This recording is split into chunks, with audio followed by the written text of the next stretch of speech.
రోడ్లు వేసేటప్పుడు కొత్త కొత్త కాన్సెప్టులు తెర మీదకొస్తుంటాయి. ఒకప్పుడు నాకు బాగా గుర్తు, కేసీఆర్ అధికారంలోకి వచ్చిన తొలినాళ్లలో బంజారాహిల్స్ రోడ్ నెంబర్ 10లో కార్వే అది ఉండేది. ఆ రోడ్డులో ప్రయోగాత్మకంగా మామూలు రోడ్డుకి అయ్యే ఖర్చు ₹1,00,00,000 అయితే 3.5 కోట్ల ఖర్చుతో అద్భుతమైనటువంటి రోడ్డు వాళ్ళు సొంతగా స్పాన్సర్ చేస్తామని చెప్పారు. ఏది ఆ సదర్ కంపెనీ వాళ్ళు.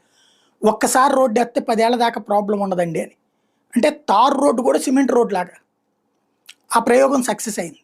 బట్ నగర వ్యాప్తంగా ఆ రోడ్లు వేయించారా? వేయించలా. కానీ ఆ రోడ్డు ఇప్పటికి కూడా అద్భుతంగా ఉంటుంది. వాళ్ళు వేసిన రోడ్డు. అట్లాగా ఎప్పటికప్పుడు కొత్త టెక్నాలజీతో రోడ్లు బాగుండేలా చూసుకోవాలి. ఇప్పుడు మనం అట్లా ఉన్నామా అంటే లేదు. రోడ్లు అట్లా అంత అద్భుతంగా ఉంటాయి. అంటే 10 ఏళ్ల పాటు 10 సార్లు రోడ్డేస్తే అయ్యే ఖర్చు 10,000 కోట్లు అనుకుంటే, అదే 2